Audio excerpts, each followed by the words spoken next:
যুক্তরাষ্ট্রের ভূখণ্ডে জন্মগ্রহণ করলেও সক্রিয়ভাবে দেশটির নাগরিকত্ব প্রাপ্তির আইন বাতিলের ঘোষণা দিয়েছেন ডোনাল্ড ট্রাম্প। প্রস্তাবিত নির্বাহী আদেশের একটি খসড়া ট্রাম্প ও যুক্তরাষ্ট্রের পরবর্তী ভাইস প্রেসিডেন্ট জেডি ভ্যান্সের অফিসিয়াল প্রচারণায় সাইটে পোস্ট করা হয়েছে। এতে বলা হয়েছে, যুক্তরাষ্ট্রে জন্মগ্রহণকারী শিশুরা যাদের বাবা মা কেউই মার্কিন নাগরিক নন বা দেশটির স্থায়ী বাসিন্দা নন, সেসব শিশুর যুক্তরাষ্ট্রের নাগরিকত্ব মিলবে না। ডোনাল্ড ট্রাম্প মার্কিন প্রেসিডেন্ট হওয়ার পর এমন এক নির্বাহী আদেশে স্বাক্ষর করবেন, অর্থাৎ যুক্তরাষ্ট্রের ভূখণ্ডে জন্ম নেওয়া কোনো শিশুর স্বয়ংক্রিয়ভাবে নাগরিকত্ব প্রাপ্তির জন্য ওই শিশুর বাবা অথবা মা তাদের যে কোনো একজনকে নাগরিক হওয়া বা যুক্তরাষ্ট্রে বৈধভাবে বসবাসের অনুমোদন থাকা জরুরি। অর্থাৎ বাবা মায়ের অন্তত একজনকে গ্রিন কার্ডধারী হতে হবে। আগামী 20 জানুয়ারি আনুষ্ঠানিকভাবে যুক্তরাষ্ট্রের প্রেসিডেন্ট ও ভাইস প্রেসিডেন্টের দায়িত্ব গ্রহণ করবেন যথাক্রমে ডোনাল্ড ট্রাম্প এবং জেডি ভ্যান্স।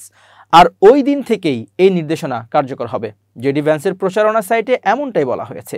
এদিকে এমন নির্দেশনার খবরে শঙ্কায় পড়েছে যুক্তরাষ্ট্রে বসবাসরত 10 লাখ ভারতীয়। নির্বাহী আদেশের পর এটি আইন হিসেবে পাশ হলে যুক্তরাষ্ট্র প্রবাসী ভারতীয়দের মার্কিন নাগরিকত্ব পাওয়ার আশায় গুড়ে বালি পড়বে। ওয়াশিংটন ভিত্তিক থিঙ্ক ট্যাঙ্ক ক্যাটো ইনস্টিটিউটের ইমিগ্রেশন স্টাডিজের পরিচালক ডেভিড জে বিয়ারের একটি সমীক্ষায় দেখা গেছে 2023 সালের মার্চে নাগাদ আমেরিকার অভিবাসন প্রক্রিয়ার কর্মসংস্থান ভিত্তিক গ্রিন কার্ডের অপেক্ষমান তালিকায় থাকা ভারতীয় সংখ্যা 10 লাখ ছাড়িয়েছে। যদি মৃত্যু এবং বার্ধক্যের মতো কারণগুলো বিবেচনা করা হয়, তাহলে একটি গ্রিন কার্ডের জন্য একজন ভারতীয়কে অপেক্ষা করতে হবে 54 বছর। আর এসব কারণ বিবেচনা না করলে এ অপেক্ষা বেড়ে দাঁড়াতে পারে 134 বছর।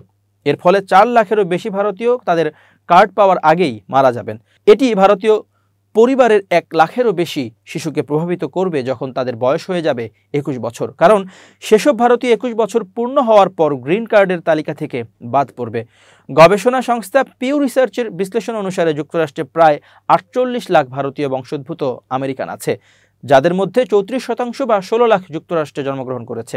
ট্রাম্পের নয়া নীতি অনুযায়ী তারা কেউই যুক্তরাষ্ট্রের নাগরিকত্ব পাওয়ার যোগ্য নয়, কারণ তাদের বাবা মা যুক্তরাষ্ট্রের নাগরিক নন বা তাদের গ্রিন কার্ড নেই। বর্তমানে আমেরিকার নাগরিকত্ব পেতে হলে বেশ কিছু শর্ত পূরণ করতে হয়। অবশ্যই কমপক্ষে 5 বছর ধরে আমেরিকার গ্রিন কার্ডধারী হতে হবে। 3 বছর ধরে মার্কিন নাগরিক এমন ব্যক্তির সঙ্গে কমপক্ষে 3 বছর বৈবাহিক সূত্রে আবদ্ধ থেকে একত্রে বসবাস করার কাগজপত্র থাকতে হবে।